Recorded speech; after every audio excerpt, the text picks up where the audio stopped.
قربانی کے گوشت کے 3 حصے کرنا لازم ہے یا خود رکھ سکتے ہیں؟ 3 حصے کرنا لازم نہیں ہے، 1/3 حصہ بہتر ہے کہ غریبوں میں تقسیم کر دیں. لیکن اگر آپ خود غریب ہیں یا آپ کا خاندان، جس کو ہندی میں پریوار کہتے ہیں، بڑا ہے، تو پھر مستحب یہی ہے کہ اپنے خاندان کو پہلے آپ ترجیح دیں ان کو، کیونکہ بعض بیچارے ایسے ہوتے ہیں غریب خاندان، فیملی بڑی ہے، وہ پورے سال ان کو پوری طرح سے گوشت کھانے کو نہیں ملتا.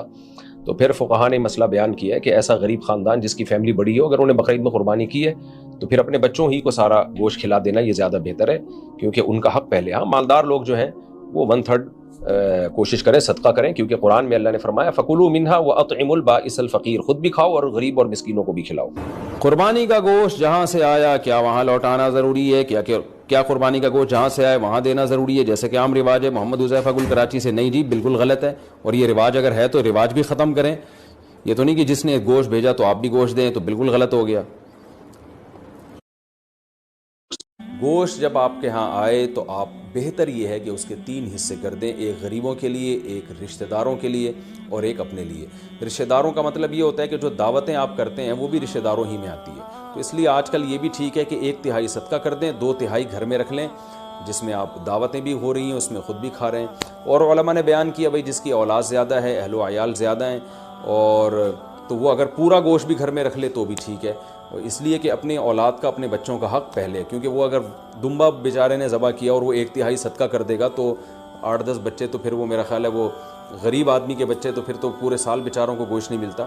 تو ایسے غریب آدمی کے لیے حکم یہ ہے کہ وہ پھر پورا گوشت بھی رکھ لے، یہ زیادہ بہتر ہے اس کے لیے. اور 1/3 گوشت صدقہ کرنا یہ بھی مستحب عمل ہے، کوئی فرض واجب نہیں ہے، لیکن بہرحال اس پہ عمل کرنا چاہیے. 7 افراد جب شریک ہوں گے یا اونٹ میں تو 7 حصوں کو تول کر تقسیم کرنا لازم ہے، یہ خوب سمجھ لیں. کیا قربانی کا سارا گوشت خود رکھ سکتے ہیں؟ دیکھیں مستحب یہ ہے کہ قربانی کے گوشت کو 3 حصوں میں تقسیم کر لیا جائے. ایک حصہ اپنے لیے گھر میں رکھ لیا جائے، دوسرا حصہ رشتہ داروں میں تقسیم کر دیا جائے، اور تیسرا حصہ غرباء میں تقسیم کر دیا جائے. یہ مستحب ہے.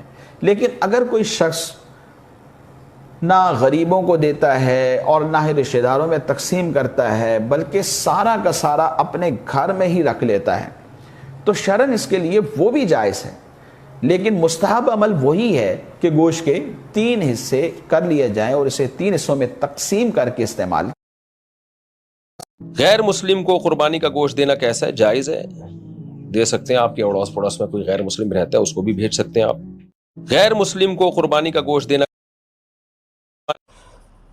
قربانی کا گوشت کیا ہر شخص کو دے سکتے ہیں؟ بالکل ہر شخص کو دے سکتے ہیں. قربانی کا گوشت امیر کو بھی دے سکتے ہیں، غریب کو دے سکتے ہیں، سید کو بھی دے سکتے ہیں، غیر مسلم کو بھی دے سکتے ہیں. قربانی کا گوشت سب کھا بھی سکتے ہیں اور سب کو دے بھی سکتے ہیں، لیکن اجرت کے طور پر بیچ نہیں سکتے.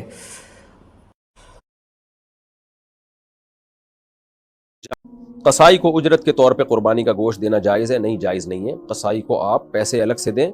جانور کی کوئی بھی چیز چاہے رسی ہی کیوں نہ ہو، وہ کھال ہی کیوں نہ ہو، وہ بھی قصائی کو آپ قربانی کی اجرت کے طور پر نہیں دے سکتے. اب یہ عید آئے گی نا، ٹکا پارٹیاں ہوں گی جگہ جگہ، اور لوگ سوال پوچھنے لگے ابھی سے، کہتے ہیں قربانی کا کتنا گوشت گھر رکھنا جائز ہے؟ قربانی کا کتنا گوشت گھر رکھنا جائز ہے؟ سارا ہی جی. اس لیے فریزر لے لے، فریج سے نہیں کام چلے گا. سارا ہی جائز گھر رکھنا، سارا ہی جائز ہے، رکھ لیں. او خدا کے بندے، قربانی وہ بندہ دیتا ہے جو سارا سال ہی گوشت کھاتا ہے. صحیح کہہ رہا ہوں؟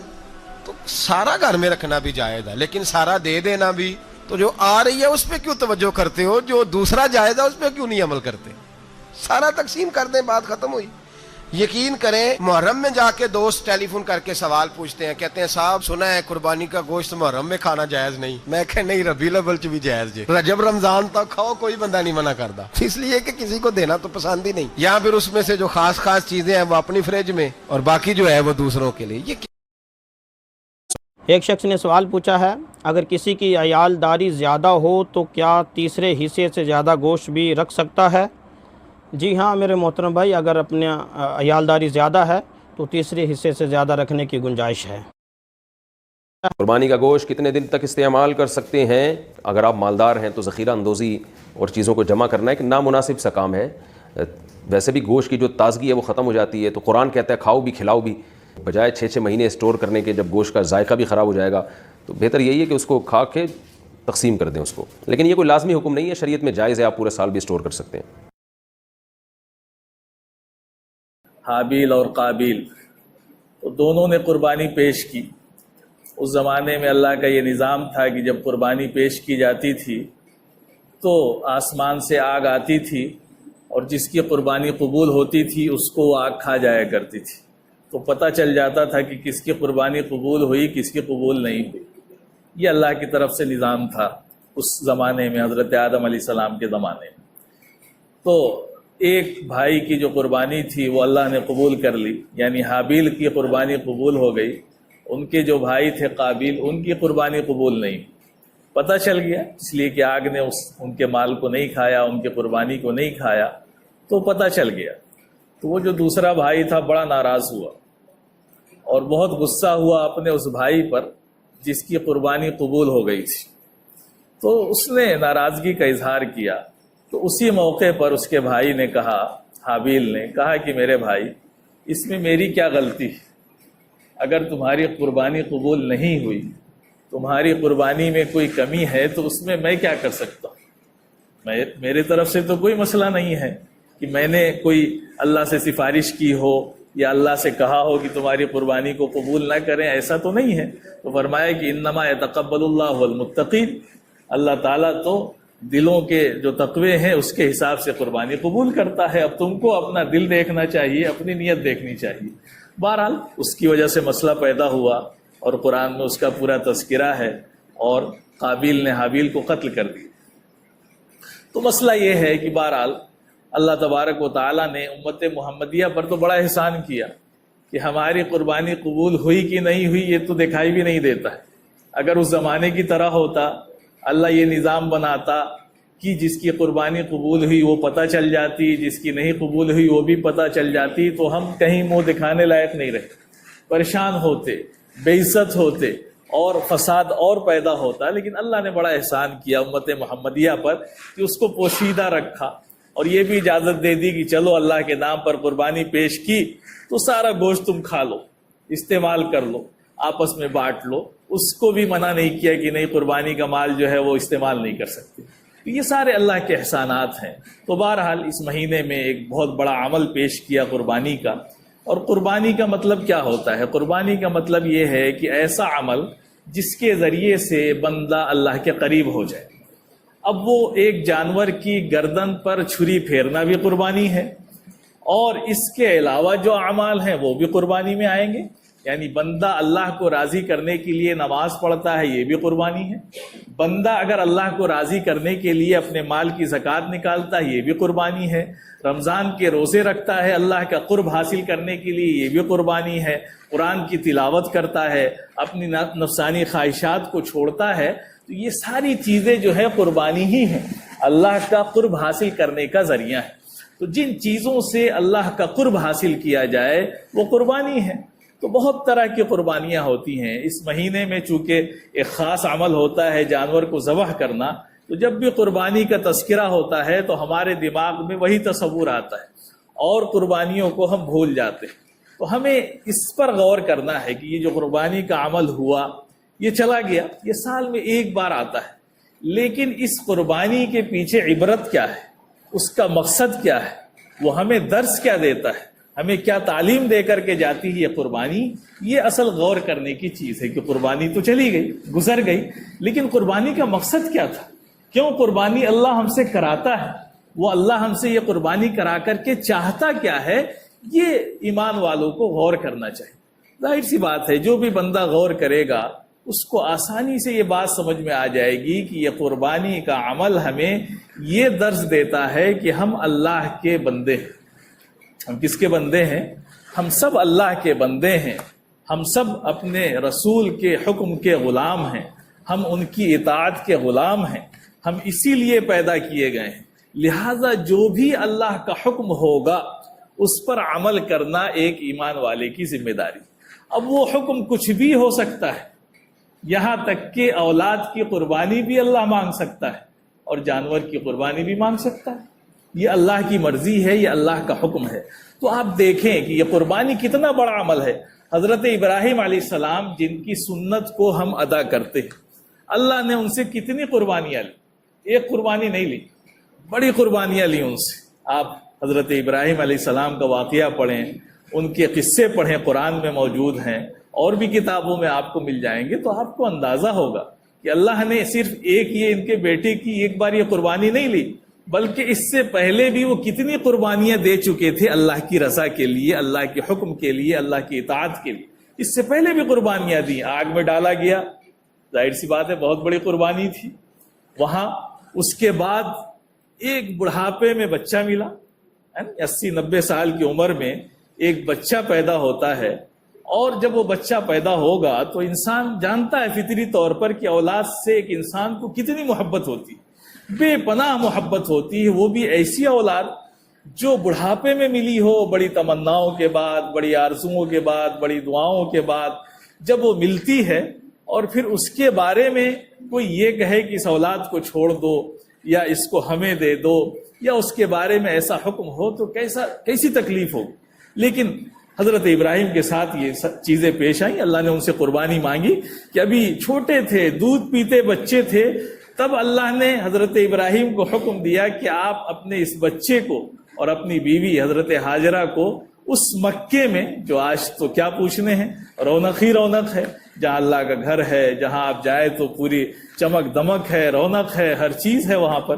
لیکن اس زمانے میں کیا تھا؟ کچھ نہیں تھا, بے آب و گیا میدان, جہاں نہ پانی تھا, نہ گھاس, نہ انسان کی زندگی گزارنے کی کوئی چیز, نہ وہاں جانور زندہ رہ سکتا تھا, کوئی زندہ نہیں رہ سکتا تھا. ایسا چٹیل میدان, اور وہاں پر اللہ کا حکم ہوتا ہے حضرت ابراہیم کو کہ آپ اپنے اس چھوٹے بچے کو اور اس بیوی کو چھوڑ کر کے جائیں. یہ حکم ہوا اللہ کا. آپ دیکھیں اللہ کتنی بڑی قربانی مانگ رہا ہے حضرت ابراہیم سے. اور حضرت ابراہیم اللہ کے نیک بندے تھے, اللہ کے نبی تھے, اور نبی سے بڑا کوئی اللہ کا بندہ نہیں ہوتا ہے. سب سے اونچا ان کا مقام اسی لیے ہے کہ وہ بندگی میں, عبدیت میں, اللہ کی اطاعت میں سب سے اوپر ہوتے ہیں, سب سے بڑا ہوا ان کا مقام ہوتا ہے. تو بغیر کسی اللہ سے سوال کے, کوئی سوال نہیں کیا اللہ سے کہ اللہ اتنے بڑھاپے میں اور اتنی تمناؤں کے بعد یہ ایک اولاد ملی ہے, اور تو اس کو بھی چھوڑ کے جانے کو کہہ رہا ہے ایسی جگہ پہ جہاں پر زندگی کا کوئی سامان بھی موجود نہیں, کچھ نہیں. اللہ کا حکم ہوا, آپ نے اس وادی میں, اس مکے کی پہاڑیوں میں حضرت ہاجرہ کو, حضرت اسماعیل کو چھوڑا اور چل دیے. اب اس میں سب کے لیے عبرت ہے, عورتوں کے لیے بھی عبرت. انسان کہتا ہے کہ عورتیں بڑے دل کی کمزور ہوتی ہیں, بڑی ایموشنل, بڑی جذباتی ہوتی ہیں, وہ بہت چیزیں برداشت نہیں کر سکتی ہیں. لیکن ایمان کی طاقت ہو تو وہ عورتیں سب کچھ برداشت کر سکتی. ایمان ہونا چاہیے, اللہ اور اس کے رسول کی اطاعت اور اس کی کہہ لیجیے اس پر کامل یقین ہونا چاہیے, تو یہ عورتیں بھی مضبوط ہو جائے کرتی. تو حضرت ہاجرہ پریشان ہیں, بہت پریشان ہیں, حضرت ابراہیم سے سوال کر رہی ہیں. حضرت ابراہیم کوئی جواب نہیں دیتے, اپنے بیٹھ گئے اونٹ کے اوپر اور جانے کو تیار ہیں. حضرت ہاجرہ ان کو پکڑے ہوئے ہیں, ان کا دامن پکڑ رہی ہیں کہ بتائیں. تو جب دیکھا کہ یہ کچھ بول نہیں رہے ہیں تو پھر انہوں نے پوچھا کہ اچھا یہ بتائیں کہ کیا اللہ کا حکم ہے یہ؟ کہا کہ ہاں.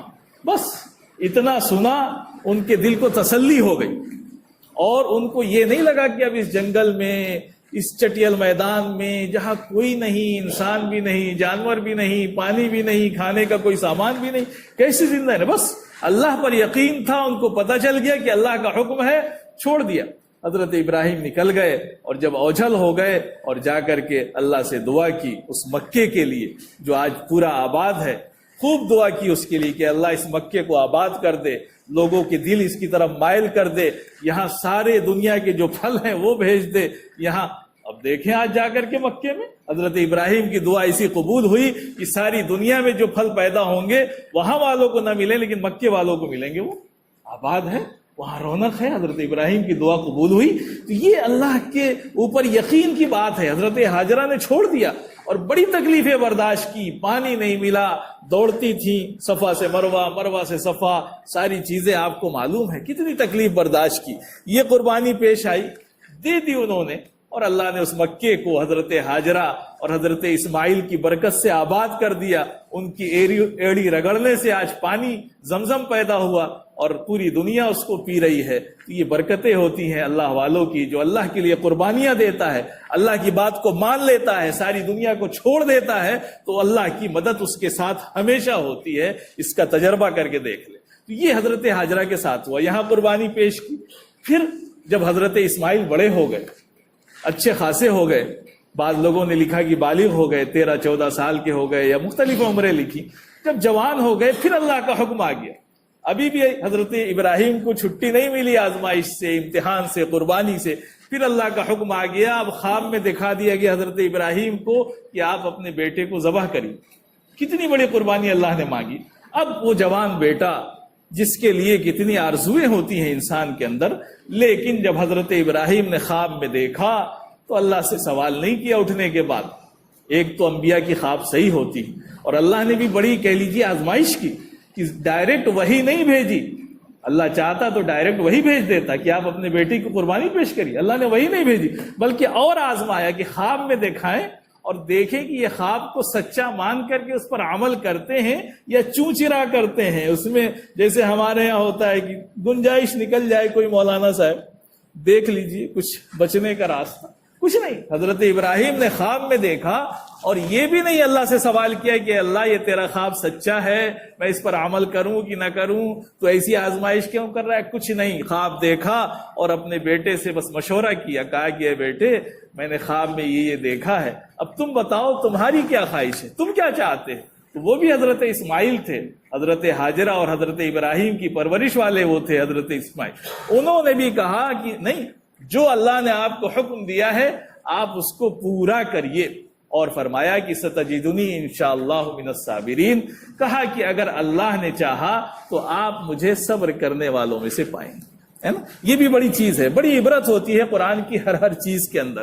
وہاں یہ نہیں کہا کہ میں صبر کروں گا، اپنے اوپر بھروسہ نہیں، کہا انشاءاللہ من الصابرین، اللہ نے اگر چاہا تو میں صبر کرنے والوں میں سے ہوں گا۔ اس لیے کہ اگر اللہ نہیں چاہے گا تو آپ صبر بھی نہیں کر سکتے، آپ بے صبری میں چلے جائیں گے۔ اللہ نہ چاہے تو آپ مسجد میں بھی نہیں آ پائیں گے، بہت سے لوگ بیٹھے ہوں گے باہر، نہیں پڑھیں گے جمعے کی نماز، اللہ کی توفیق نہیں ہوئی ان کو۔ تو میرے بھائیوں، ہر چیز میں انشاءاللہ ضرور کہیں۔ ایک مرتبہ ایک موقع پر اللہ کے وسلم کے پاس کچھ لوگ آئے سوال کرنے، اور اللہ کے وسلم نے ان کے سوال کے جواب دینے کے لیے وعدہ کر لیا، انشاءاللہ نہیں کہا، وحی نہیں آئی، وحی روک دی اللہ نے، وحی نہیں آئی۔ 15 پارہ پڑھیں گے آپ، اس میں آپ کو پورا واقعہ ملے گا۔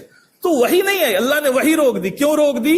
کہ اللہ کے نبی صلی اللہ علیہ وسلم نے انشاءاللہ نہیں کہا تھا کہ انشاءاللہ میں اس کا جواب آپ کو دوں گا، اللہ نے وحی روک دی۔ تو بڑی طاقت ہوتی ہے انشاءاللہ کے اندر۔ تو حضرت اسماعیل نے کیا کہا کہ ستجدنی انشاءاللہ من الصابرین، اگر اللہ نے چاہا تو اے ابا جان آپ مجھے صبر کرنے والوں میں سے پائیں گے، اور پھر اللہ نے اس وعدے کو پورا کیا۔ تو وہاں پر اتنی بڑی قربانی، تو جب یہ قربانیاں دی حضرت ابراہیم نے، حضرت اسماعیل نے، تو اللہ کی طرف سے انعام کیا ملا؟ اللہ نے فرمایا قرآن میں کہ واتخذ اللہ ابراہیم خلیلا، اللہ نے ابراہیم کو خلیل بنا لیا، دوست بنایا۔ کیا بنایا؟ ایسا لقب دیا اللہ نے جو کسی نبی کو نہیں دیا۔ اللہ نے کہا کہ میں نے خلیل بنا لیا ابراہیم کو، ابراہیم میرے دوست۔ اتنی آزمائش، اتنی قربانی اللہ نے مانگی، اور ہر قربانی کو وہ پیش کرتے چلے گئے۔ اور اللہ قربانی تو امتحان کے لیے لیتا ہے، اس کو نہ ان کے اولاد کی جان کی ضرورت تھی اللہ کو، نہ بس وہ تو یہ دیکھ رہا تھا کہ یہ جو ابراہیم ہیں، جو بہت بڑے دعوے دار ہیں اللہ سے محبت کے، یہ اپنی محبت کے دعوے میں سچے کتنے ہیں۔ دیکھیں امتحان لے لیں، ان کا دعویٰ تو بہت کرتے ہیں، نعرے تو ہم لوگ بہت لگاتے ہیں، لیکن سچے کتنے ہیں اس کا امتحان ہوگا۔ اور جتنا اللہ سے جو قرب کا دعویٰ کرے گا، جتنا بڑا اپنے آپ کو اللہ والا کہے گا، اتنی بڑی آزمائش اللہ اس کی کرے گا۔ یہ پکی بات ہے، جتنا آپ اللہ سے قریب ہوں گے اتنی ہی آزمائش کے لیے آپ تیار رہیے، اتنی آزمائش ہوگی۔ اللہ سے دور ہوں گے کوئی آزمائش نہیں ہوگی، مستی کریے، گھومیے دنیا میں، ٹھاٹ کی زندگی گزاریے، اللہ کچھ نہیں پوچھے گا، آخرت میں پورا حساب لے لے گا۔ لیکن جو اللہ کے نیک بندے ہوتے ہیں، اللہ کا قرب حاصل کرنا چاہتے ہیں، تو اللہ موڑ موڑ پہ ان کو آزماتا ہے، اور وہ یہ دیکھتا ہے کہ یہ میری طرف آ رہا ہے یا دوسری طرف بھاگ رہا ہے۔ یہ آزمائش ہوتی رہے گی، یہ انبیاء کی پوری تاریخ ہمیں یہ تعلیم دیتی ہے۔ تو میرے بھائیوں، یہ جو دین ہے ہمارا نا، یہ ہم سے قربانی چاہتا ہے، ہم ان سے یہ عبرت حاصل کریں کہ جو قربانی ہم نے پیش کی تو جانور کی گردن پر چھری پھیر دینا یا جانور کو ذبح کر لینا، اس کا گوشت کھا لینا، یہ قربانی نہیں ہے۔ قربانی کا مطلب یہ ہے کہ اللہ کے حکم کی اطاعت۔ اللہ ہم سے جان مانگے گا تو جان دیں گے، اللہ مال مانگے گا تو مال دیں گے، اللہ اگر ہم سے اولاد مانگے گا تو اولاد دیں گے، اللہ جو ہم سے مانگے گا ہم وہ دیں گے۔ کہنا بڑا آسان ہے، کرنا بڑا مشکل ہے۔ آج تو ہم اتنی بڑی قربانی دے رہے ہیں کہ چھوٹی سی چھوٹی قربانی نہیں دے سکتے۔ ہم اللہ کی رضا کے لیے فجر کی نماز پڑھنے کے لیے نیند کی قربانی نہیں دے سکتے، ہماری نیند نہیں کھل سکتی اللہ کے حکم کی اطاعت کے لیے، ہم اولاد کی قربانی دیں گے، ہم اپنے جائیداد کی قربانی دیں گے۔ یہ تو صحابہ کے کہہ لیجئے ہمت تھی، انبیاء تو خیر انبیاء ہیں، صحابہ نے کر کے دکھایا کہ بڑی سے بڑی قربانی جو اللہ نے ان سے مانگی وہ صحابہ نے پیش کر۔ غزوہ تبوک کا موقع آیا، حضرت اللہ کے وسلم نے اعلان کیا کہ آج جو ہے مال کی ضرورت ہے، لاؤ مال پیش کرو، جنگ کرنی ہے ہمیں دشمنوں سے۔ تو وہاں ایک اعلان ہوا، اب قربانی کا موقع ہے، دیجئے کس کو کتنی قربانی دینی ہے۔ تو اس موقع پر حضرت عمر رضی اللہ عنہ کتنے اونچے درجے کے صحابی ہیں، انہوں نے اپنا سارا مال جمع کیا، گھر کا اکٹھا کیا اور اس کو آدھا آدھا بانٹ دیا اور آدھا لے کر کے آ گئے اللہ کے وسلم کے پاس۔ مال تھا ان کے پاس، ٹھیک ٹھاک تھا، اللہ کے وسلم کی خدمت میں آ کر کے پیش کیا۔ اللہ کے وسلم نے پوچھا کہ اے عمر کتنا مال گھر میں چھوڑا، گھر میں کچھ چھوڑا کہ نہیں؟ تو کہا اللہ کے وسلم آدھا مال گھر میں چھوڑ دیا ہے، آدھا آپ کے لیے لے کر کے آیا۔ اللہ کے وسلم بڑے خوش ہوئے اور حضرت عمر بھی بڑے خوش تھے، اور حضرت عمر کے دل میں خیال آیا، یہ خیال آیا کہ حضرت ابوبکر صدیق رضی اللہ عنہ ہر موقع پر عبادت میں مجھ سے آگے رہتے ہیں، جہاں بھی مثال دی جاتی ہے وہاں حضرت ابوبکر کی دی جاتی ہے، لیکن آج ایسا لگتا ہے کہ میں حضرت ابوبکر سے اس مسئلے میں آگے بڑھ جاؤں۔ یہ ان کے دل میں خیال آیا، آتا ہے انسان کے دل میں، عبادت میں اچھے کاموں میں آگے بڑھنے کا جذبہ ہونا چاہیے۔ خیال آیا ان کے دل میں، اور اتنے ہی میں حضرت ابوبکر صدیق بھی مال لے کر کے آئے، انہوں نے بھی اپنا مال پیش کیا۔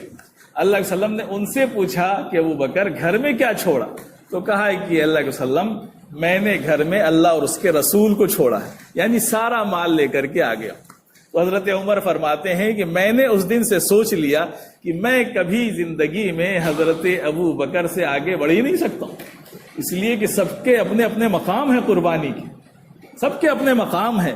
ایک مقام حضرت ابو بکر کا ہے، ایک حضرت عمر کا ہے، ایک حضرت عثمان کا ہے، ایک حضرت علی کا ہے، حضرت حسن حسین کا ہے، سب کے اپنے اپنے مقام ہیں۔ ہر مقام کو ہر ایک حاصل نہیں کر سکتا ہے، سمجھے کہ ہم بھی ہاں خواہش ہونی چاہیے اچھے کاموں میں۔ یہ قربانیاں تھی کہ مال پیش کر دیا، اور غزوہ تبوک میں جانا ہے، سخت گرمی کا زمانہ ہے، پھل پکے ہوئے بالکل تیار ہیں، اور ادھر سے اعلان ہوتا ہے کہ سب کو جہاد میں چلنا ہے۔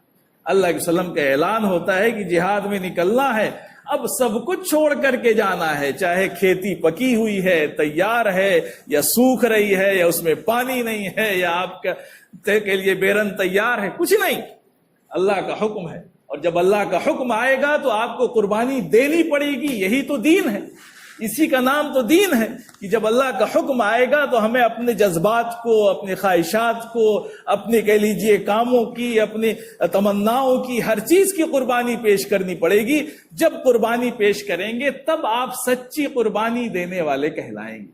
تو یہ کر کے صحابہ نے دکھایا کہ ان کے لیے کوئی اہمیت نہیں تھی اللہ اور اس کے رسول کے سامنے، بڑی سی بڑی قربانی جہاں مانگی جاتی تھی وہ دینے کو تیار تھے۔ تو میرے بھائیوں، یہ قربانی گئی ہے نا، یہ ہمیں یہی سبق دے کر کے گئی ہے۔ جانور کی قربانی کرانا کوئی مقصد نہیں ہے، مقصد جانور کی چھری، گردن پر چھری پھروا کر کے یہ بتانا ہے امت کو کہ جیسے حضرت ابراہیم نے اللہ کے حکم کی اطاعت میں اپنے اولاد، اپنے چہیتے بیٹے کی قربانی پیش کی، اگرچہ اللہ نے ان کو ہٹا دیا اور اس کے بدلے میں جانور کی قربانی کو قبول کیا، تو ایسے ہی جب بھی امت پر جو بھی حکم آئے گا اس کی اطاعت کرنا امت کے لیے ضروری ہے۔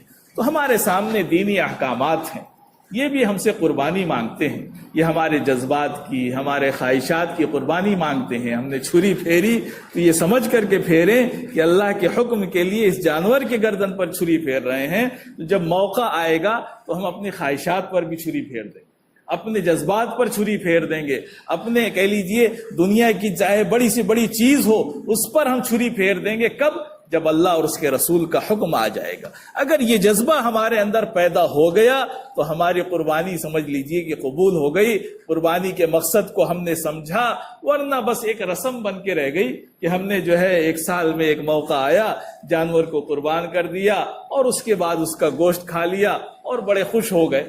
نہیں میرے بھائی، یہ ساری چیزیں ہمیں سبق دے کے جاتی ہیں، یہ تعلیم دے کر کے جاتی ہیں، اور یہ قربانی بھی ہمیں یہ تعلیم دے کر کے گئی ہے کہ اللہ کے حکم کی ہمیں اطاعت کرنا ہے، اس کے رسول کی حکم کی اطاعت کرنا ہے۔ جہاں بھی ٹکراؤ ہو جائے، ایک طرف اپنے گھر والوں کا حکم، ایک طرف معاشرے کا معاملہ، ایک طرف خاندان کا معاملہ، ایک طرف جو ہے گاؤں کا معاملہ، اور ایک طرف اللہ اور اس کے رسول کا معاملہ، تو ہم کس کو قبول کریں گے؟ ہم اللہ کے حکم کو قبول کریں گے، چاہے اس کی وجہ سے کوئی ناراض ہو، کوئی خوش ہو، اس کو ہمیں نہیں دیکھنا ہے۔ دنیا تو یہ رہتی ہی ایسی ہی ہے، یہ کبھی ناراض ہوتی ہے، کبھی خوش ہوتی ہے۔ اللہ راضی ہو جائے، اس کا رسول راضی ہو جائے تو سب راضی ہو جائیں گے، اور اگر وہ ناراض ہو گیا، اللہ ناراض ہو گیا، تو ساری دنیا جو ہے ہم سے راضی رہے یا ناراض رہے، ہمیں کچھ ملنے والا نہیں ہے۔ تو میرے بھائیوں، آج اللہ کے حکموں کو اتنا توڑا جا رہا ہے کہ اللہ ہم سے ناراض ہے، اللہ ہمیں پٹوا رہا ہے غیروں سے، اللہ ہمیں اس بات پر لانا چاہتا ہے کہ یہ امت مسلمہ جاگ جائے، اس کا ضمیر جو سو چکا ہے، مردہ ہو چکا ہے، وہ بیدار ہو جائے، اور وہ یہ سمجھ لے کہ ہمیں کیوں اتنی مار پڑ رہی ہے، ہم کیوں اتنی مار کھا رہے ہیں؟ اس لیے کہ ہم اللہ کو راضی نہیں کر رہے ہیں۔ جس دن اللہ کو راضی کر لیں گے، اس دن یہ سب فرما بردار ہو جائیں گے، یہ سب ہمارے ہو جائیں گے، اور یہ سب ہمارے مددگار ہو جائیں گے۔ تو میرے بھائیوں، اصل بنیاد ہے اللہ کو راضی کرنا۔ ہم اس بات کو طے کر لیں کہ ہم دنیا کو پیچھے چھوڑ کر کے، لات مار کر کے، ہمیں دنیا سے کوئی مطلب نہیں ہے، ہم کسی سے نہیں ڈرتے ہیں، دنیا کی کوئی بھی طاقت ہو بڑی سے بڑی، ہمیں اس کا خوف نہیں ہے، اللہ کا خوف ہے۔ اللہ سے ڈریں گے، اس کے رسول کی اطاعت کریں گے۔ اگر یہ جذبہ پیدا ہو گیا تو آپ دیکھیں گے کہ آپ کے گھروں میں بہار ہوگی، آپ سکون سے ہوں گے، چاہے جیسے بھی حالات آ جائیں آپ پریشان نہیں ہوں گے۔ اللہ تبارک و تعالی ہم سب کو کہنے سننے سے زیادہ عمل کی توفیق عطا۔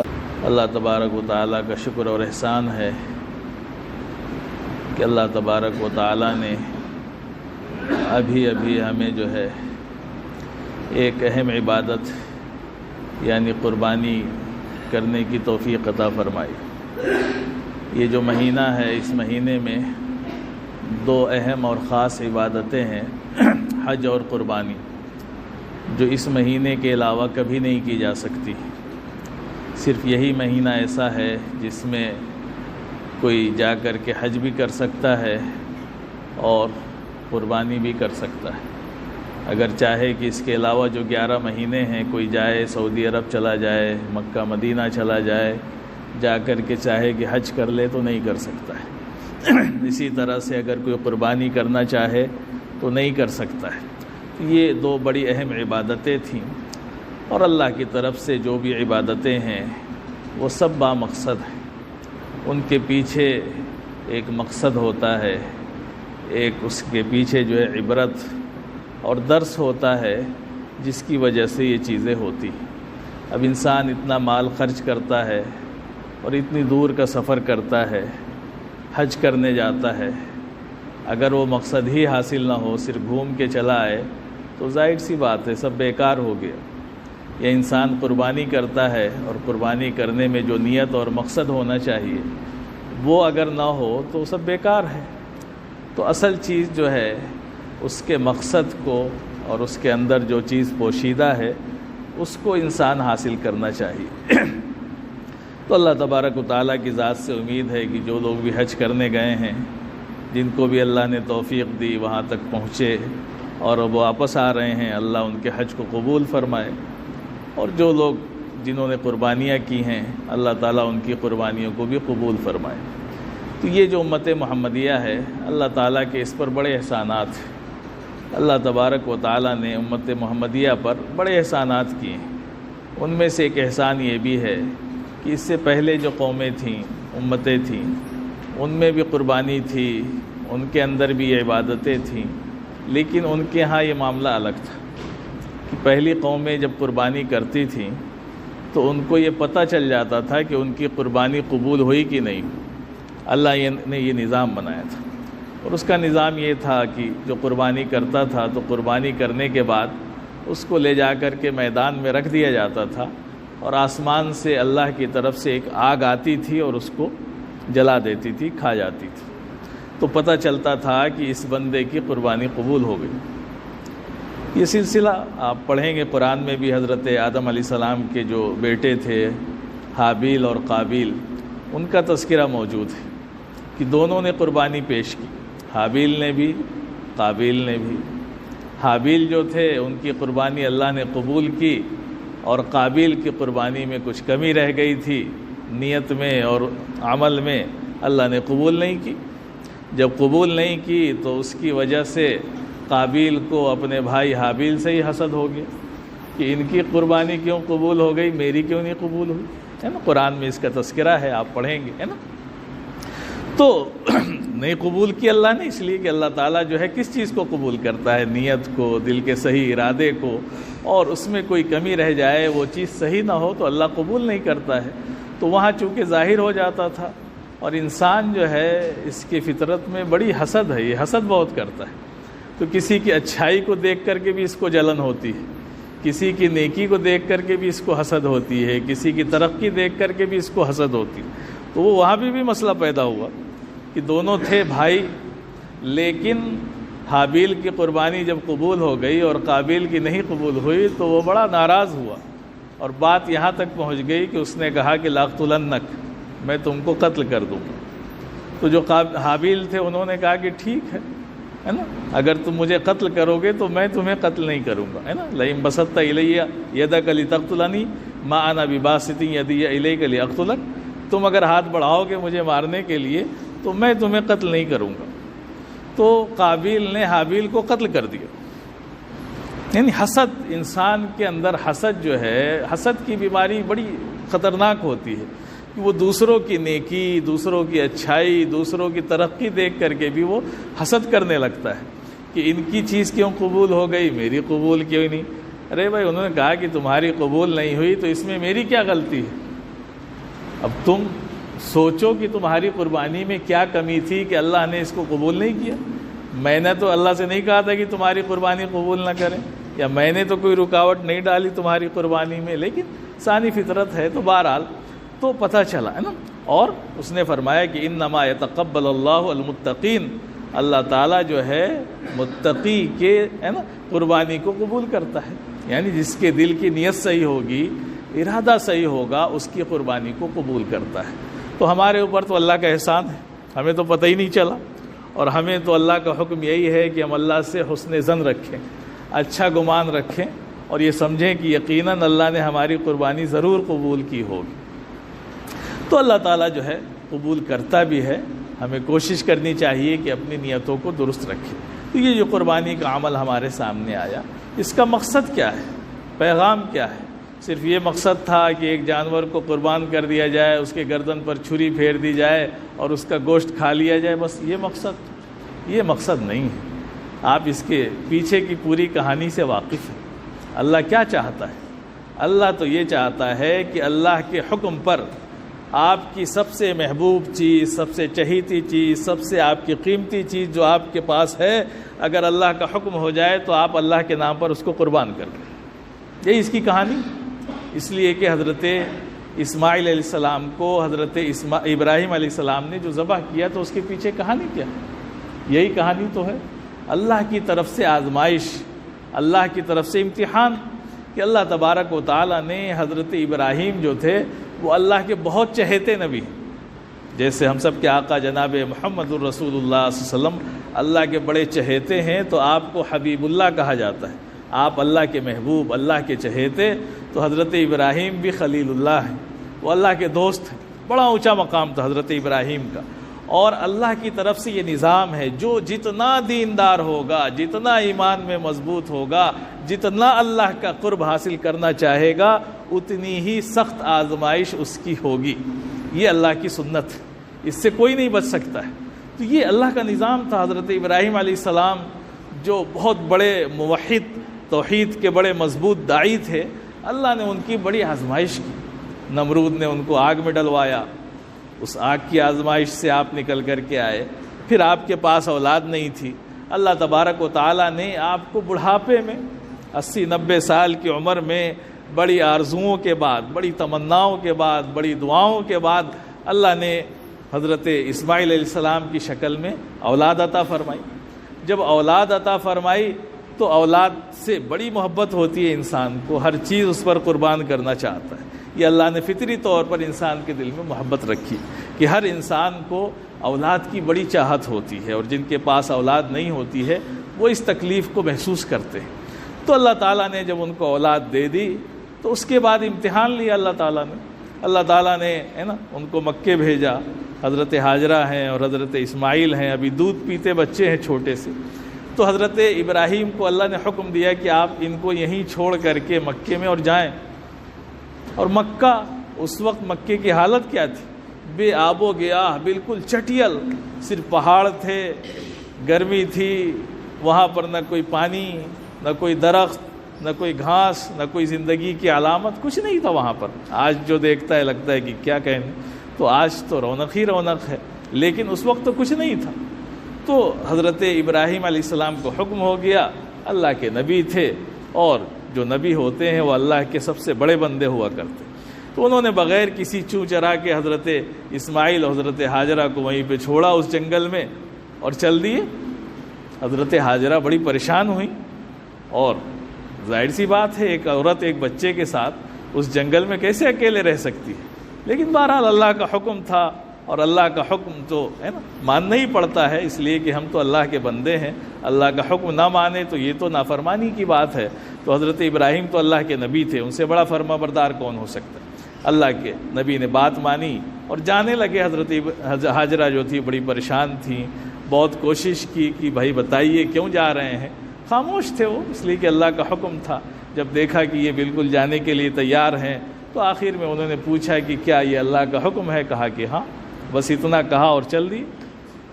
تو حضرت ہاجرہ ایک خاتون ہو کر کے بھی ان کا دل مضبوط ہو گیا۔ جب ان کو یہ پتہ چلا کہ یہ اللہ کا حکم ہے تو ظاہر سی بات ہے، جس اللہ نے ہمیں پیدا کیا ہے، اتنا بڑا کیا ہے، سب کچھ دیا ہے، جب اس اللہ کا حکم ہے تو اس میں خیر ہی خیر ہے، اس میں تو خیر نہ ہو اس کا کوئی سوال ہی نہیں ہو سکتا۔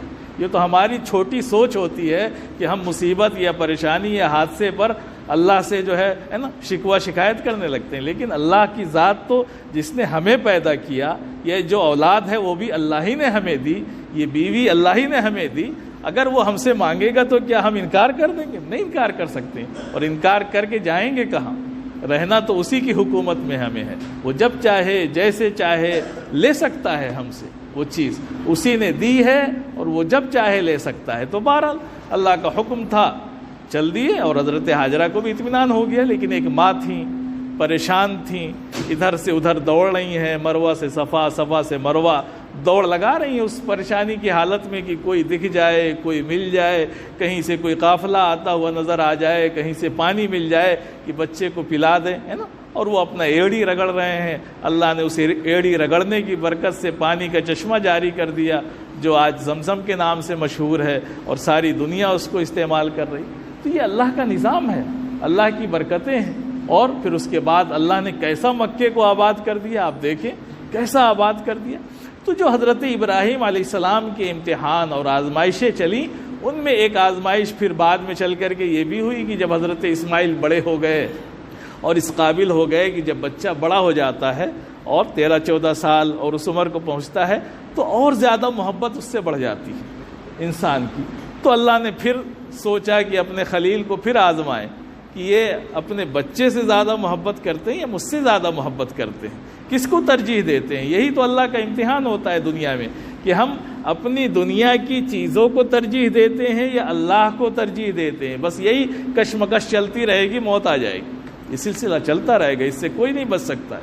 تو حضرت ابراہیم چونکہ نبی تھے، ان کی آزمائش بڑی سخت تھی، تو اللہ کا حکم ہوا، اللہ نے خواب دکھا دیا حضرت ابراہیم کو کہ آپ اپنے بیٹے اسماعیل کو ذبح کریے۔ اور انبیاء کے جو خواب ہوتے ہیں وہ سچے ہوتے ہیں، تو اللہ نے اس میں بھی ایک سبق رکھا، آزمائش رکھی کہ اللہ چاہتا تو ڈائریکٹ وہی بھیج دیتا، کہتا تھی کہ آپ اپنے بیٹے کو ذبح کریے، اللہ نے وہی نہیں بھیجی، خواب میں دکھایا، اور نبی کا خواب سچا ہوتا ہے۔ لیکن یہ بھی آزمائش تھی کہ کہیں آپ ٹال مٹول تو نہیں کرتے ہیں کہ پتہ نہیں خواب سچا ہے یا نہیں ہے، اللہ سے ایک بار پوچھ لیں کہ اللہ نے جو یہ بات کہی ہے اس پر عمل کرنا ہے کہ نہیں۔ نہیں، کچھ نہیں، خواب دیکھا اور بس حضرت ابراہیم تیار ہو گئے اپنے بیٹے کو ذبح کرنے کے لیے، اور اپنے بیٹے سے پوچھا حضرت اسماعیل سے کہ بھائی دیکھو میں نے یہ خواب دیکھا ہے اور میں ایسا کرنا چاہتا ہوں۔ وہ بھی حضرت اسماعیل تھے، وہ بھی بعد میں نبی بننے والے تھے۔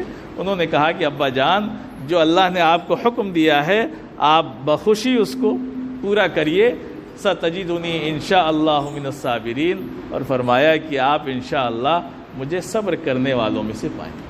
یعنی میں کوئی ایسی عمل نہیں کروں گا جس سے پتہ چلے کہ میں اس کے خلاف ہوں، ہے نا، بغاوت نہیں ہے کہ میں نہیں مجھے ذبح کریے، نہیں، میں تیار ہوں، لیکن ساتھ ساتھ کہا کہ انشاءاللہ اگر اللہ نے چاہا تو مجھے صبر کرنے والوں میں پائیں۔ قرآن کی ہر چیز میں اور انبیاء کی ہر بات میں بڑی عبرت ہوتی ہے۔ یہاں یہ بھی سبق سکھایا کہ آپ اگر یہ کہیں کہ میں صبر کر لوں گا، یہ کمال کی بات نہیں، آپ صبر کر لیں گے، یہ آپ کی زبان کی بات ہے، لیکن جب موقع آئے گا تو آپ بے صبرے ہو جائیں گے۔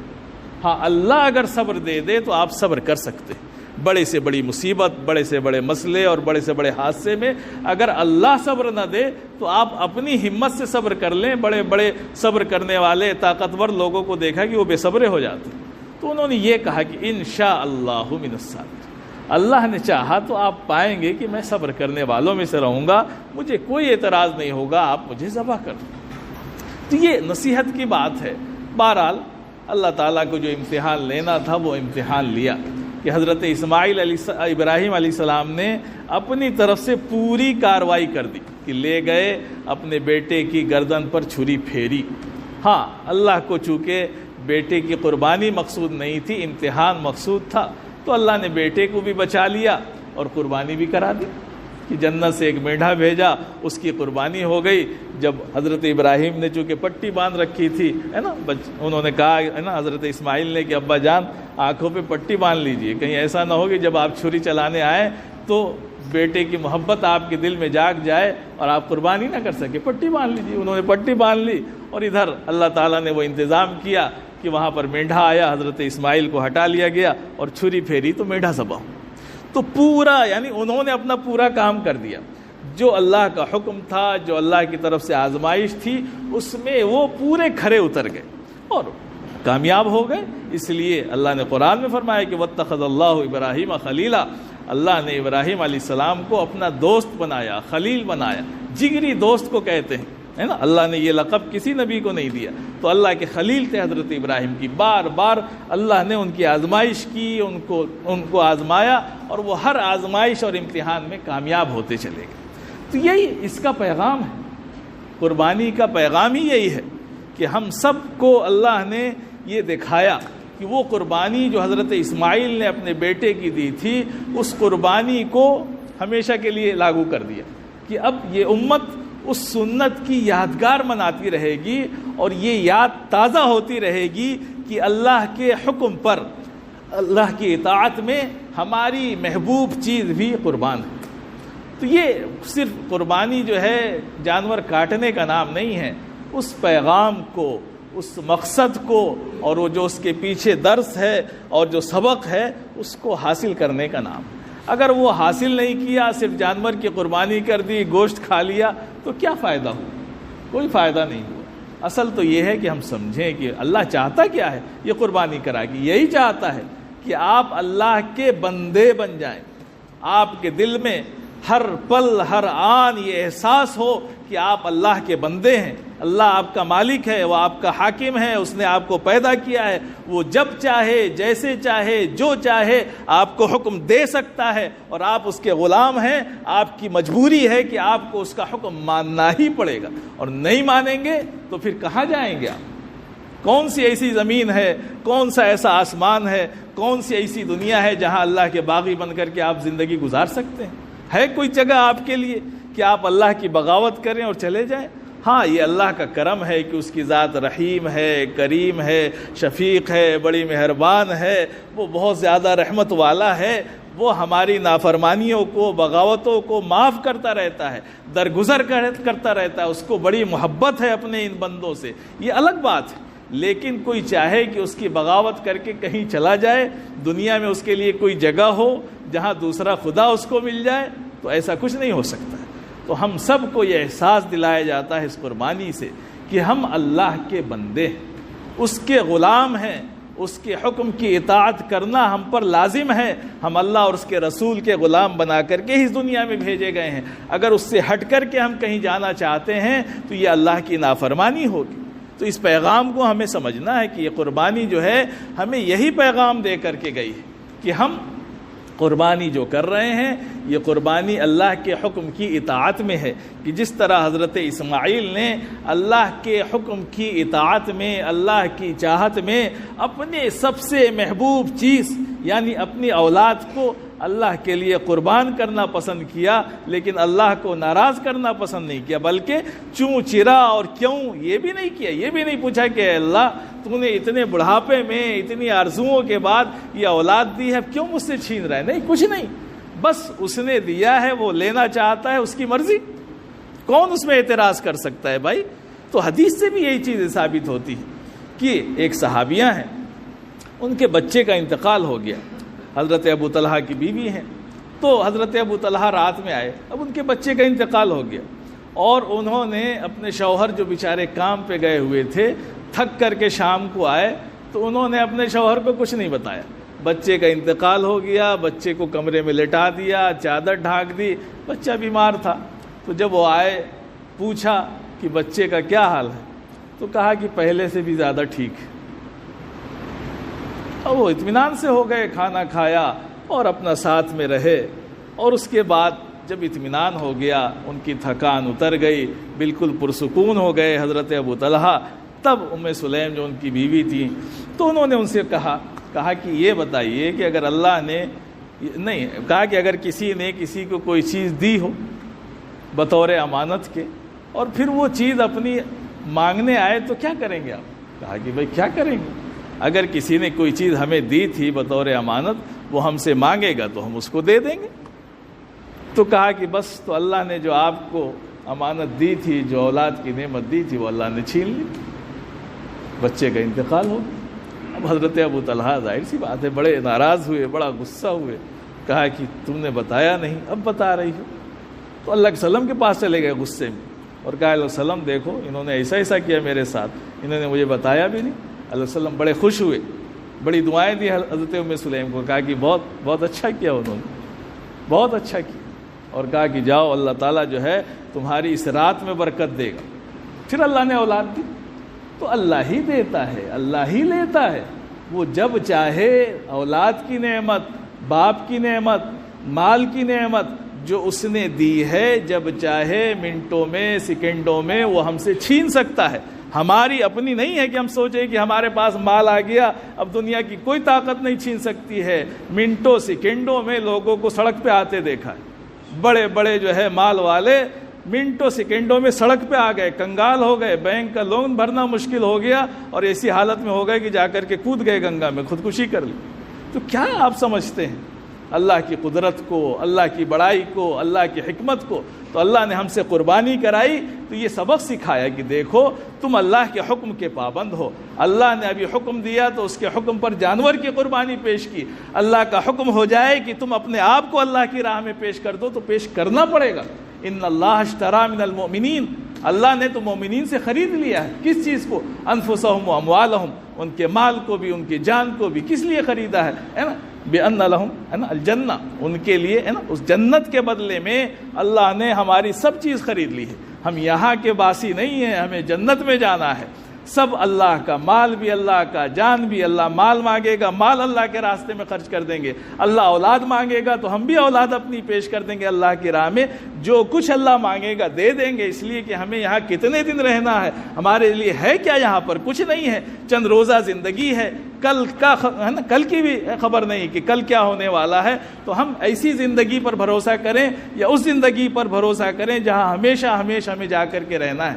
تو میرے بھائیوں، قربانی یہی پیغام دے کر کے گئی ہے ہمیں اور آپ کو کہ ہم اس نصیحت کو سمجھیں کہ ہم اللہ کے بندے ہیں، اللہ کے رسول کے حکموں کے غلام ہیں۔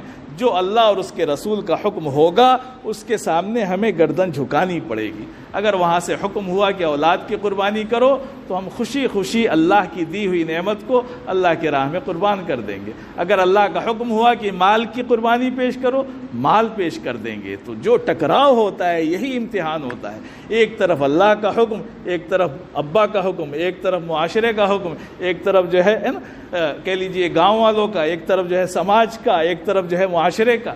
نہیں، کچھ نہیں۔ جہاں اللہ کا حکم ہوگا وہاں ساری دنیا الگ، کوئی مسئلہ نہیں۔ وہاں نہ حضرت ابراہیم اپنی بیوی حضرت ہاجرہ کی رعایت کر رہے ہیں، نہ اپنے بیٹے کی رعایت کر رہے ہیں، کچھ نہیں۔ اللہ کا حکم ہے تو قربانی کرنی ہے تو کرنی ہے، اللہ کا حکم ہے اس پر عمل کرنا ہے۔ دنیا کیا کہتی ہے، سماج کیا کہتا ہے، معاشرہ کیا کہتا ہے، والدین کیا کہتے ہیں، کچھ نہیں۔ اللہ کے حکم کے سامنے والدین کی بھی اطاعت نہیں ہے، اللہ کے حکم کے سامنے، اللہ کے رسول کے حکم کے سامنے کسی کی اطاعت نہیں ہے، سب پیچھے ہو جاتے ہیں۔ تو اس مقصد کو سمجھنا ہے کہ ہمیں اور آپ کو، ہم اللہ کے غلام، اللہ کے بندے بنا کر کے پیدا کیے گئے ہیں۔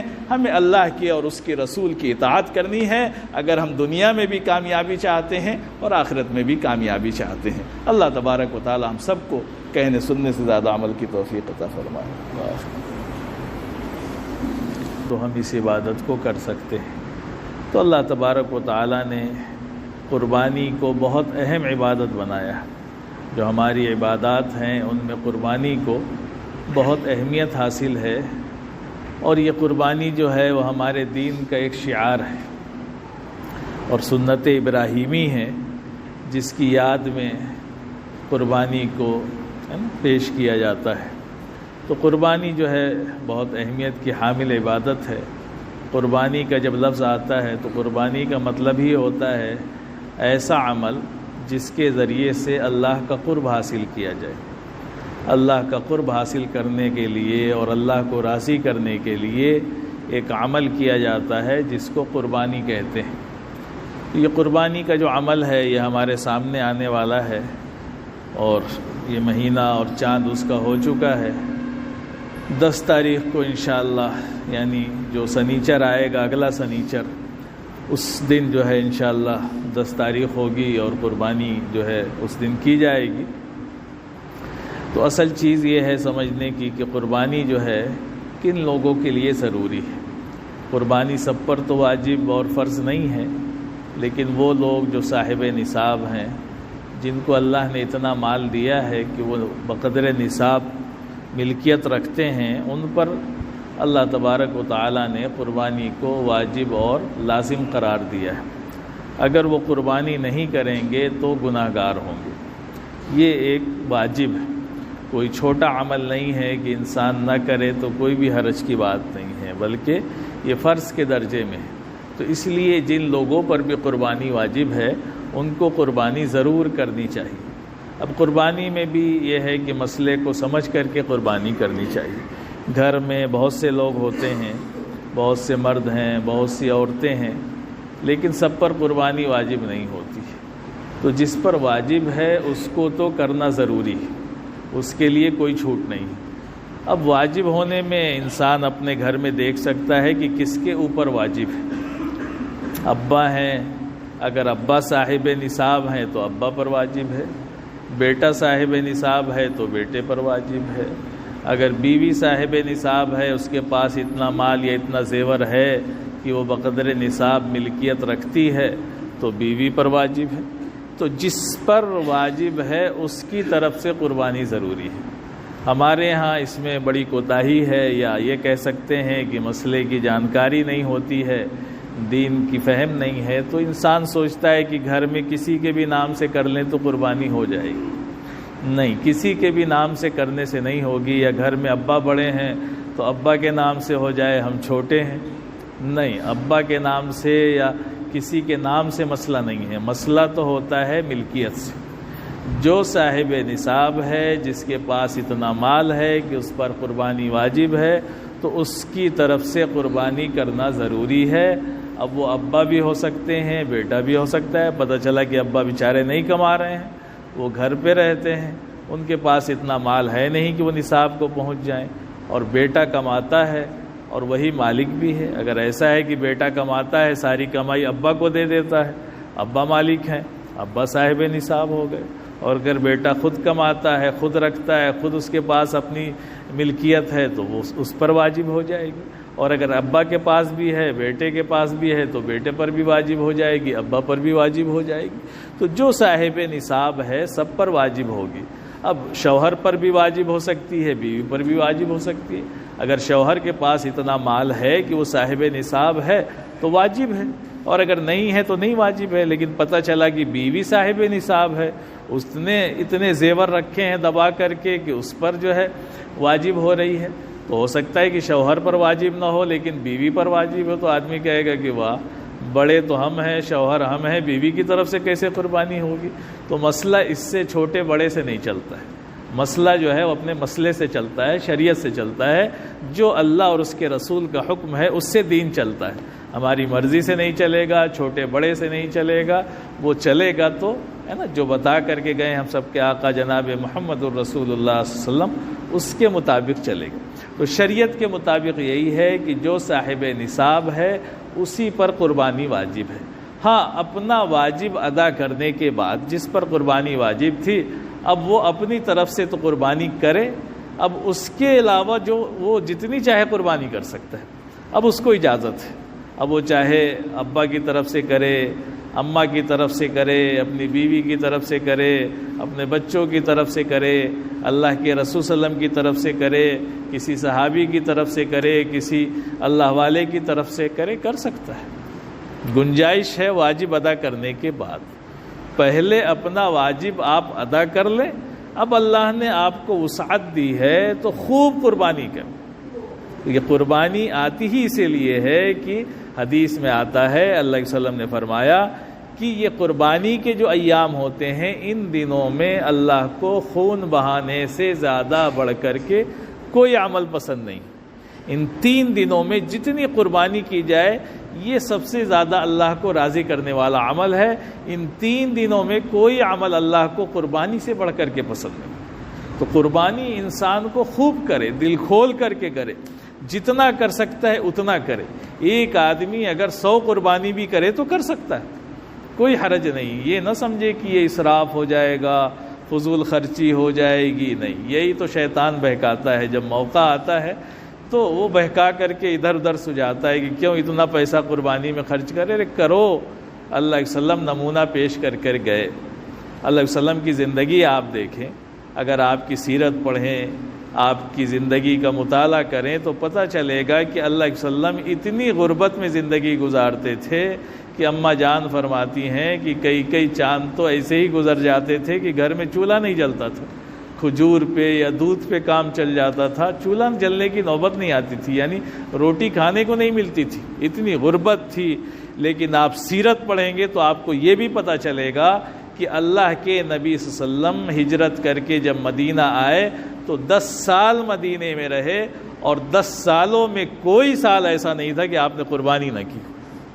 تو آپ اندازہ لگائیں کہ قربانی کی کتنی اہمیت ہے۔ اور کیوں نہ ہو بھائی، یہ ہم سب کے جد امجد حضرت ابراہیم علیہ السلام کی سنت ہے۔ صحابہ نے سوال کیا کہ اللہ علیہ وسلم ما حاذل اضاحی یا رسول اللہ، اے رسول اللہ یہ قربانی کیا چیز ہے، کیوں قربانی کرتے ہیں؟ تو فرمایا کہ سنت ابیکم ابراہیم، یہ تمہارے جد امجد حضرت ابراہیم علیہ السلام کی یادگار اور ان کی سنت ہے جس کی ہم اتباع کرتے ہیں۔ تو یہ اللہ کو اتنا محبوب عمل ہے کہ اللہ نے رہتی دنیا تک اس کو ضروری قرار دے دیا۔ تو یہ ان کی یادگار میں یہ منایا جاتا ہے۔ تو اللہ علیہ وسلم نے ہر سال قربانی کی، اور پھر جب آخری سال تھا، جب آپ کو اس دنیا سے جانا تھا، یعنی 10 ہجری میں، تو اس سال آپ حج کرنے آئے تھے، اور جب حج کرنے آپ آئے تو حج کے موقع پر آپ کو پتہ ہے کہ اللہ علیہ وسلم نے کتنی قربانی کی تھی؟ اس سال اللہ کے نبی صلی اللہ علیہ وسلم نے 100 اونٹوں کی قربانی کی۔ کتنی قربانی کی؟ 100 اونٹ۔ آپ اندازہ لگائیں گے کتنی مالیت ہوگی آج کے حساب سے؟ تو اللہ کے نبی صلی اللہ علیہ وسلم نے آخری سال ہے نا جب حج کرنے آئے تھے اور آپ اس وقت مکے میں تھے، تو آپ نے 100 اونٹوں کی قربانی کی، جن میں سے 63 اونٹ آپ نے خود اپنے ہاتھ سے ذبح کی، اور باقی جو بچے تھے وہ حضرت علی رضی اللہ عنہ سے کہا کہ باقی اونٹ تم ذبح کر دو۔ تو 100 اونٹ ذبح کی۔ آپ سوچیں کہ وہ نبی جن کے پاس پہننے کو کپڑے نہیں تھے، کھانے کو نصیب نہیں ہوتا تھا، کتنی غربت کی زندگی تھی، صحیح بستر تک نصیب نہیں تھا آپ کو، لیکن جب موقع آتا تھا اللہ کی اطاعت کا، اللہ کے فرائض کی ادائیگی کا، تو سب سے آگے بڑھ جایا کرتے تھے۔ تو آپ نے 100 اونٹوں کی قربانی پیش کی، حالانکہ آپ فضول خرچی کرنے والے نہیں تھے، آپ تو بڑے تنگ دست بھی تھے اور بہت زیادہ ان چیزوں سے دور رہنے والے تھے، لیکن وہاں مسئلہ تھا اللہ کی اطاعت کا، اللہ کی رضا کا۔ اسی کو سمجھنے کی ضرورت ہے کہ آج کل جو بڑے بڑے فلسفی اور بڑے بڑے جو لوگ پیدا ہو گئے ہیں یوٹیوب پہ بیٹھ کر کے جو علم بانٹتے ہیں، تو وہ کہیں گے کہ بھائی اتنا پیسہ آپ نے خرچ کیا، بتائیے یہ کسی بچی کی شادی کرا دیتے، تو سال بھر تو بچی کی شادی یاد نہیں ہے نا، پورا سال گزرا تو کبھی نہیں یاد آیا کہ یہ جو 1 لاکھ کا موبائل خرید رہے ہیں تو 10,000 کا لے کر کے کسی بچی کی شادی میں 90,000 لگا دیتے، نہیں یاد آئے گا۔ شیطان وہاں یاد ہی نہیں دلائے گا، وہاں نہیں شیطان کہے گا کہ ارے کیوں اتنا پیسہ خرچ کر رہے ہو، ہے نا، ابھی دکھانے کا موقع آ جائے شادی کا 100 بکرے کٹوا دیں گے۔ کیوں؟ وہاں شیطان کہے گا کرو کرو کرو، بہت اچھا ہے نا، وہاں تو شیطان خوش ہوتا ہے نا، تو اور کرواتا ہے۔ اب جب موقع آئے گا اللہ کی رضا کا، اس کے رسول کی رضا کا، تو دیکھو شیطان کیسے دبکے گا، کیا یہ ہے نا، لوگ کہتے ہیں ارے کیا فائدہ، اتنا جو ہے خون بہا دیا، یہ نالیوں میں خون بہا دیا، اور اتنا کیا فائدہ، اس سے اچھا تو کسی غریب کی مدد کر دیتے۔ تو پورے سال نہ غریب کی مدد کرنا یاد آتا ہے، نہ پورے سال جو ہے کسی کی شادی یاد آتی ہے، لیکن جب قربانی کا موقع آتا ہے تو شیطان کیسے کیسے پٹیاں بڑھاتا ہے۔ تو پٹی میں نہ آئے، یہ قربانی کا عمل بہت اونچا عمل ہے اور ہمیشہ سے رہا ہے، اور یہ قیامت تک رہے گا یہ عمل۔ تو یہ عمل ہے جو اللہ کا حکم ہے، اور اللہ کے حکم میں اللہ کی رضا کے لیے ہم قربانی کرتے ہیں۔ اسی لیے حدیث میں آیا کہ قربانی خالص نیت کے ساتھ کرو اور اللہ کی رضا کے لیے کرو اور دل کی خوشی سے کرو۔ یہ قربانی کوئی گوشت کھانے کے لیے، دکھانے کے لیے، یا ہے نا نام کرنے کے لیے نہیں ہوتی، یہ تو اللہ کا قرب حاصل کرنے کے لیے ہے۔ تو جب اللہ کا قرب حاصل کرنے کے لیے ہے تو اللہ علیہ وسلم اچھے سے اچھے جانور کی، یعنی جب آپ مدینے میں قربانی کرتے تو قربانی کے جانور کے لیے بھیجتے تو پورا بتا کر کے بھیجتے صحابہ کو کہ ایسا جانور لے کر کے آنا، ایسا رنگ ہو، اس کے سینگ ہو، چتکبرا ہو، خوبصورت ہو، کہتے تھے۔ تو آج بھی اس سنت پر عمل کیا جائے کہ جانور خریدا جائے تو اچھا ہو، دیکھنے میں خوبصورت ہو، اور جو شرعی طور پر اس کی پابندیاں ہیں کہ اس کے اندر ایسا عیب نہ ہو کہ اس کی قربانی درست نہ ہوتی ہو، ان ساری چیزوں کی رعایت کی جائے۔ تو بہرحال اس چیز کو یاد رکھیں، علماء سے ربط رکھیں، علماء سے مسائل پوچھ کر کے اور صحیح دین پر چلنے کی کوشش کریں۔ یہ جو دین ہمارے ہاں رائج ہو گیا کہ اپنی مرضی سے چلتے ہیں، قربانی میں بھی یہی ہوتا ہے، اس سال ان کے نام کر دیا، اب کی سال بھیا کے نام کر دو، تو ہے نا اب کی سال ان کے نام سے کر دو، یہ ان کے نہیں چلتا ہے۔ گھر میں جتنے لوگوں پر واجب ہے سب کی طرف سے قربانی کرنی پڑے گی۔ اب واجب ادا ہونے کے بعد چاہے آپ بھیا کی طرف سے کریے، چاہے اپنے ہے نا چھوٹے بچے کی طرف سے کریے، چاہے کسی کی بھی طرف سے کریے، ہے نا آپ اپنے پیر صاحب کے نام سے کرتے ہیں کریے، آپ بالکل کریے، لیکن پیر صاحب والی قربانی آپ پر واجب نہیں ہے، وہ بعد میں ہے نا، کسی کے نام سے کریے، آپ کسی سے تعلق ہے، کسی سے محبت ہے آپ کو اللہ والے سے، آپ اس کے نام ضرور کریے، لیکن اللہ نے وسعت دی ہے تب کریے۔ لیکن واجب چھوڑیں گے تو آپ کی پکڑ ہوگی، اللہ کے ہاں آپ گناہ گار ہوں گے اور اس میں نہیں بچ پائیں گے۔ واجب کے بعد ہی شریعت نے اجازت دی ہے کہ آپ نفلی قربانی میں خوب کریں، سب سے پہلا حق تو ہم سب کے آقا جناب محمد الرسول صلی اللہ علیہ وسلم کا ہے کہ آپ ان کی طرف سے کریں اگر اللہ نے وسعت دی ہے. کہ اللہ علیہ وسلم جب قربانی کرتے تھے تو دعا کیا پڑھتے تھے؟ آپ کہتے تھے کہ میری طرف سے اور میری امت کی طرف سے. تو آپ کو امت سے اتنا تعلق تھا کہ قربانی کرنے کے بعد اس کے ثواب میں پوری امت کو شامل کر لیتے تھے. تو امت کی بھی یہ ذمہ داری ہے کہ اگر اللہ نے اس کو وسعت دی ہے تو وہ بھی اللہ کے رسول کے نام سے ایک قربانی کرے، ضرور کرے. تو یہ وسعت کی چیز ہے کہ اللہ نے جس کو مال دیا ہے وہ خوب زیادہ سے زیادہ قربانی کرے اور زیادہ قربانی کی کوشش کرے. آدمی سوچتا ہے کہ نام کے لیے ایک بکرا 50,000 کا لے آئے، اس سے اچھا تھا کہ آپ ہے نا ایک بکرا 50,000 کا نہ لا کر کے ہے نا 15,000 کے 10,000 کے 20,000 کے ہے نا اس سے تھوڑے ہلکے بکرے لے آتے تو 3-4 قربانی ہو جاتی تھی. تو پیسہ اتنا ہی خرچ ہوگا لیکن قربانی زیادہ ہو جائے گی.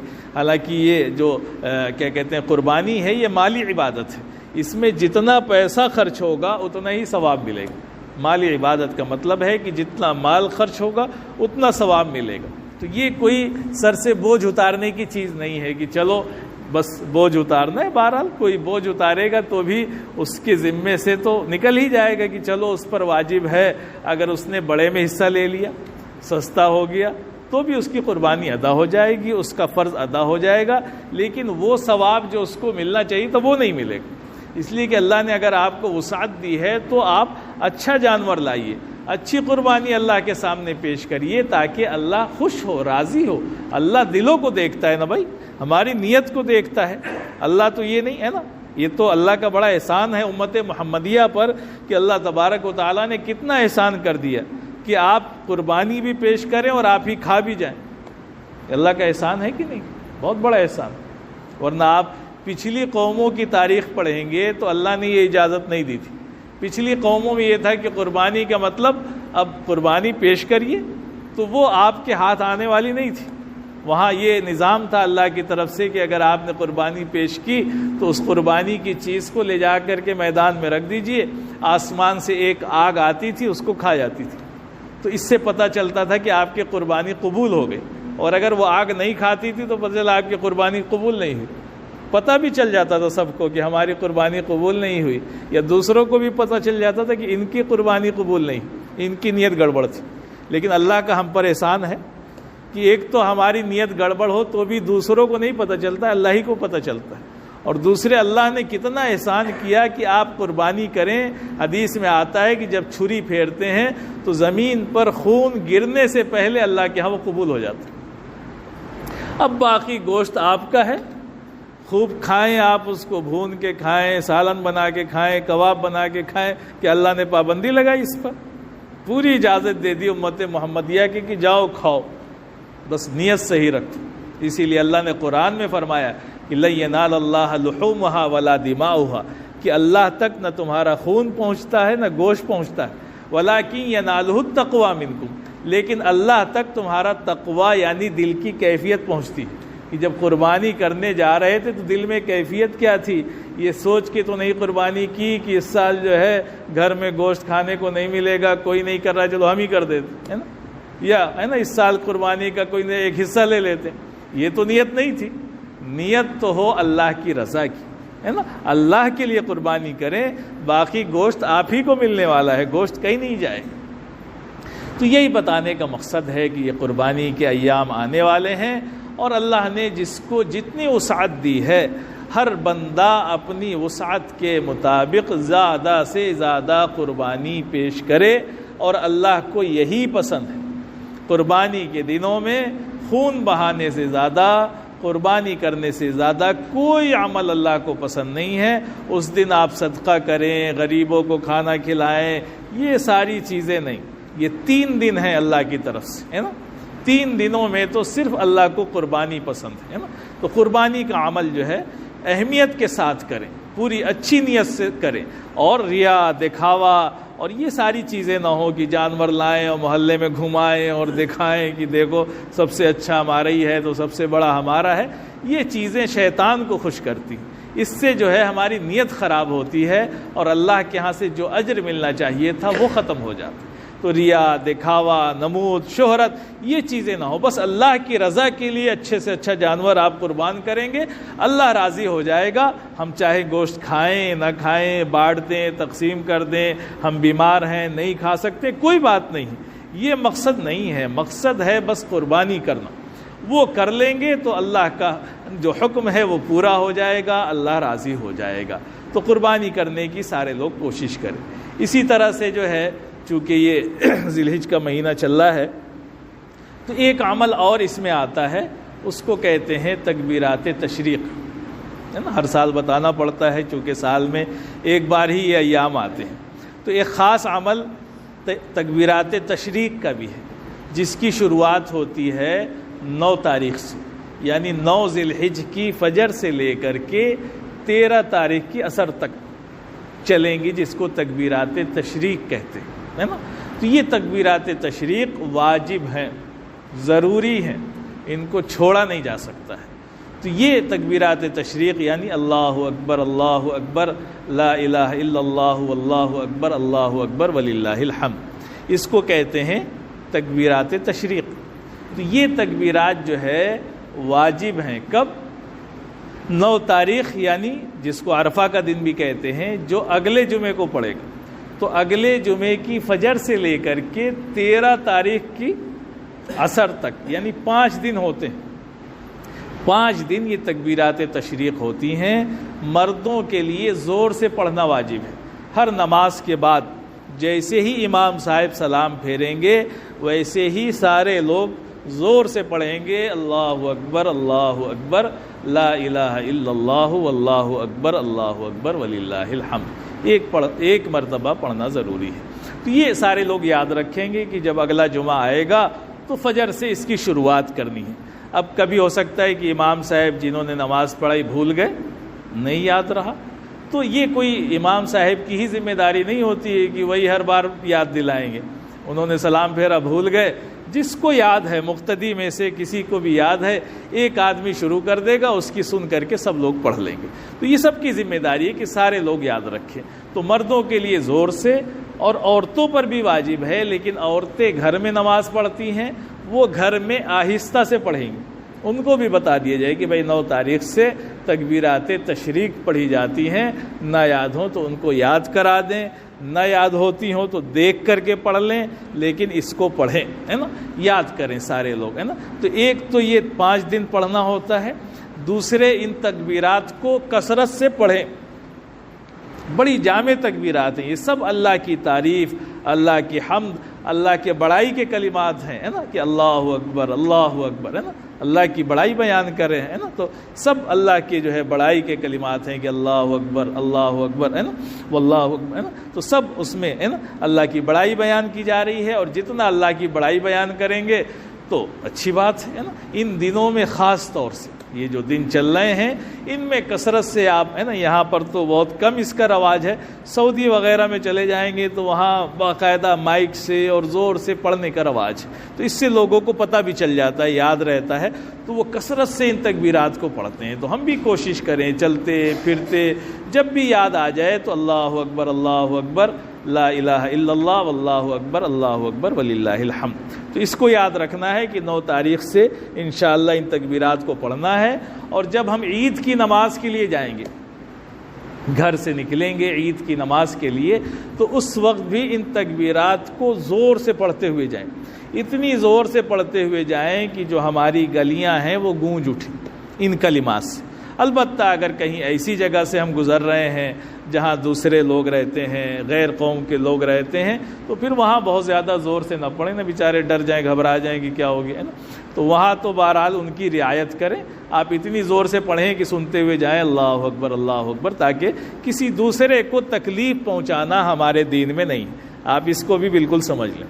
ہمارا دین جو ہے بالکل ایسا دین ہے جس میں صاف لفظوں میں یہ کہا گیا کہ کسی کو تکلیف پہنچانا اس کو ہمارا دین نہیں پسند کرتا ہے. تو اگر ان تکبیرات کے پڑھنے سے بھی جیسے دوسری قوم کے لوگ اپنے نعروں سے اور اپنی آوازوں سے تکلیف پہنچاتے ہیں وہ کریں گے تو ہمارے اور دوسرے دینوں میں فرق کیا رہ جائے گا. ہمارا مقصد تکلیف پہنچانا نہیں ہے، ہمارا مقصد اللہ اور اس کے رسول کی اطاعت ہے.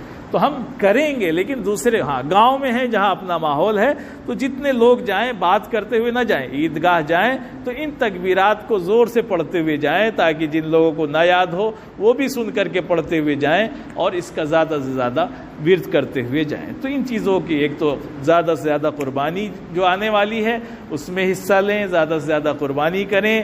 3 دن کے بعد جو 3 دن اللہ نے دیے ہیں اس کے بعد آپ چاہے جتنے جانور ذبح کر دیں وہ قربانی کا ثواب نہیں آپ کو حاصل ہو پائے گا۔ ان 3 دنوں میں وہ ثواب حاصل ہونے والا ہے، اس کو حاصل کرنے کی کوشش کریں۔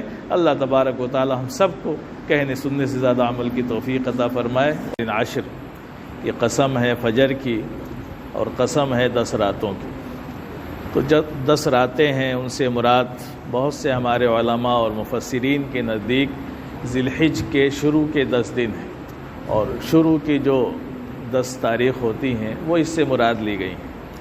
تو پتہ چلا کہ جو شروع کے 10 دن ہوتے ہیں ذی الحج کے وہ بڑے اہم ہوتے ہیں، اللہ کے نزدیک ان کی بڑی اہمیت ہے، اس لیے کہ اللہ تعالیٰ جس چیز کی قسم کھاتا ہے وہ عام چیز نہیں ہوتی۔